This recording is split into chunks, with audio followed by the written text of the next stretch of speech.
Right, so I'm going to ask a couple of questions this one, see how much knowledge there is in this group.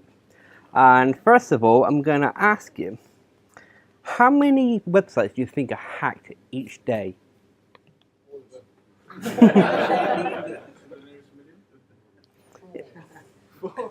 Four. Including WordPress sites. Yeah, that'd be all of them. So the average figure they've come to at the moment is 37,000 websites per day has been recorded as being hacked. Obviously, there's a lot of companies which they will never tell you that they've been hacked because they don't want that information out. But there we go. So denial of service attacks. What do you think the yearly increase is? Was it you with 4? That'd be the first question. Now, so what do you think the figure is? How much do you think it increases each year for denial of service attack? As a percentage? 125% each year it increases. So that is a really large figure. And the worst thing about it is most people don't even protect themselves against it. They think, well, it ain't going to happen to us. You know, it's just one of these things that happens to Microsoft. Why should we care? You know, we're a little store. No one's going to attack us. But they do. That's the whole point is everybody on the internet can be attacked if you've got a website. So if you think it can't happen to you, you're going to get attacked next year. That's it, okay? So Symantec, although they build a really crap antivirus, they do their study each year, so they can do their study, they can do their research, they just can't build good software. So they say that 3/4 of the popular websites are put at risk by the administrators. So that's the people that's responsible for your infrastructure. So you say, well, I built this great website. It's going to be secure, right? They know what they're doing. No, they don't. Because managers, they like to cut costs. And unfortunately, the costs they normally cut are security. So they'll make really, really bad decisions and your code kind of dies because of it. And then they blame you for it as a developer. It's your fault, you did this. No, you're supposed to, plug this hole with a firewall. And they don't. So the other factor is that many legitimate websites, they're not protected. In fact, they reckon that 75% of all websites are not protected at all. There is no security. Even the biggest brands, you think, my data's safe with them, right? They've got SSL. No. They're just as open as anybody else. They just don't bother. Again, they're cutting the costs and unfortunately normally goes in for infrastructure. So some that they've come up with is the facts and figures. Now this is from 2015 to 2016 because they're still compiling their new report and it's not quite out yet. So they gave, they did a comparison from 2013 to 2015. And in 2013, they say that the web attacks blocked per day, based on their antivirus, it was 569,000 websites per day that they blocked with their antivirus. In 2014, it went down by 13% to 493,000, but that's not exactly a great percentage, is it? But then in 2015, it rose by 117%. So they ended up blocking 1.1 million websites. So that means that in that little period of time, either their antivirus got substantially better, or the full scale of attacks on the web started to surface. Scan websites with vulnerabilities. In 2013, 77% of websites were found to have a vulnerability. In 2014, it went down to 76%. In 2015, it rose again to 78%. Now, either we're really, really bad programmers, yes. Or people are not plugging their security holes. And I like to think that we're not plugging our security holes, to be honest.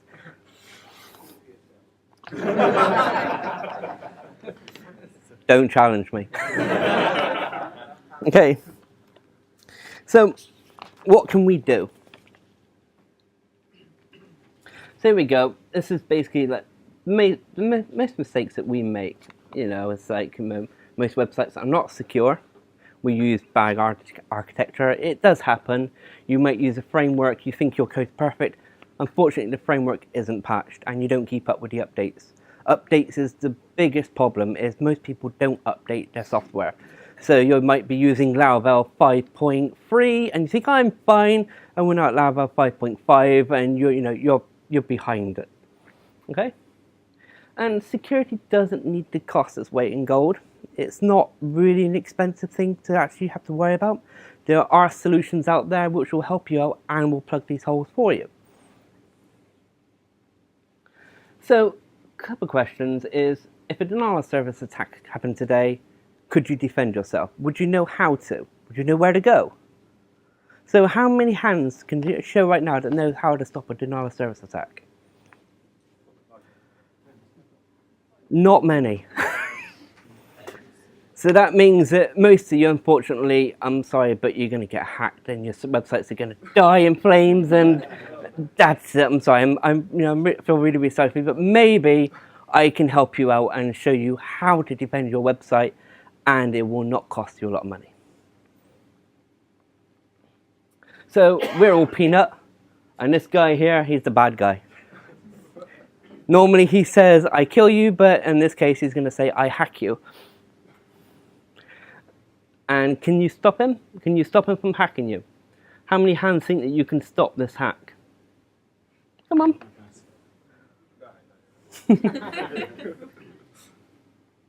So we have a server, you've got PHP, and you've got our infrastructure, and we need a firewall. So where would you get a firewall from? Now, you might think, well, I get a firewall box, I put it into my network stack, that'll do it. Do you know how to configure the firewall? Can you say that you've got the right firewall? Can you say that you've got the right defense for the firewall? So can you tell me, anybody in this room, can you tell me how many different levels of firewall security there is? So you've got a level 3 attack, a level 4 attack, and a level 7 attack. So can anybody tell me what those are? Level 7 is application. Mm-hmm. One's network, one's protocol. Yeah, so yeah, there's so you get level 3, and that's kind of basics. It kind of might do a bit of network sniffing. You have level 4, that's next step along, but level 7, that's the one that Amazon likes to throw in by default, but they don't throw in 3 and 4. If you want level 3 and 4 with Amazon, you need to cough up quite a few £1,000s just to get it. And, they love making a lot of money on that one, and a lot of people buy their extended, advanced web application firewall, pay out thousands per month, but you can get a lot cheaper than that. So the next one, you got your server, you have your PHP, you have your infrastructure. What about the viruses? Now, there are different levels of viruses. You might have a virus that attacks the computer. You know about that one already. But what about a virus that injects itself into your website? So it doesn't go in like normal, like you think of it. It doesn't attack the operating system. It goes in to rewrite your code. So it will put iframes into your website. And you won't know they're there because they're hidden. That's the whole point. And because of this, they can then infect all your users and you don't even know. And if you think, well, that ain't going to happen, it happens more often than you think. It doesn't matter about SSL at the end of the day because they've already got into your system. So they're using your trusted front end with your SSL to deliver those viruses to your customers. So now SSL, we have Bob, we got Alice, and we have Eve in the middle. Does anybody remember the Ssl bug? Not so long back. Yep, you do. I know you would. Where SSL wasn't as secure as people thought it was. And unfortunately, there are many servers that are still running those insecure versions of OpenSSL. They haven't patched their servers.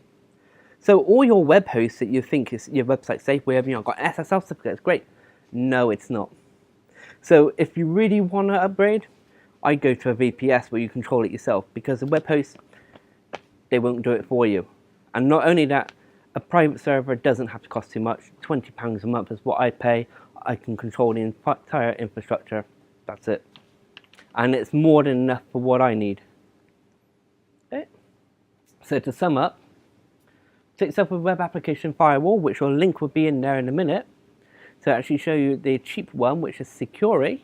And Securi, you can get web application firewall that will protect you from level 3, 4, and 7 for £20 per month. Not like £8,000 that Amazon might want to charge you, or some of the other big companies. It just costs £20 per month, and it's done by a proxy where you forward your server to them, and then they control it. So they completely filter out. Not only that, I get emails every single day to say there's a zero-day exploit, but we've already patched it for you remotely just by sniffing out the network traffic coming to your website, and you're protected. Not only that, I'm also protected from denial of service attack. And just to give a bit of proof, my site went under attack. I ended up paying a huge hosting bill, and they protected me afterwards. All I did was I said, okay, I want you to point to this IP address. I changed my domain record to the IP they gave me, which is Securi, and within the same day I was protected, and it blocked 93% of the traffic, which was the denial of service attack. And all it did was took 4 hours. So there we go. This is where you can, as I said, Amazon, they do all the hard work for you. They've got great infrastructure, but it can cost a lot of money. You can do it yourself for cheaper. And if you've got a good web application firewall in front, you're not going to run up huge hosting bills. Okay? Thank you very much. Is there any questions? Yes. Do you think things like GDPR might change certainly management's view on security? I find so might yet. I don't know, to be honest, because my experience with managers is that they can be just as blind as anybody else, and it doesn't matter how much you normally speak to them and try to convince them that this is in their best interest.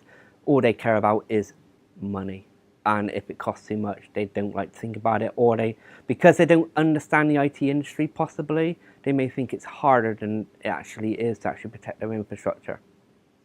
So I think, to be honest, before you think about that, you need to educate the managers to understand actually what's at stake and what's happening before you can say anything else. Does that help? Anything else?